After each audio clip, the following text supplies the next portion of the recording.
না পাওয়ারি মাঝে আছে বেদনারি সুর, ভুলে যেতে চাইলে ভাসে তরি মনের মানুষকে কি ভুলে থাকা যায়, ভুলে যেতে চাইলে মনে পড়ে যায় মরণ যদি আসে অতিরিক্ত টেনশন করার কারণে ওনার প্রেশার হাই হয়ে গেছিল, তাই উনি মাথা ঘুরে পড়ে গেছেন।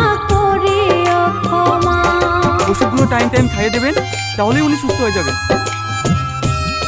ডাক্তারবাবু আপনার ফিস ফল লাগবে না, ওই টাকা দিয়ে কিছু ফল কিনে আপনার মাকে খাওয়ায়েন।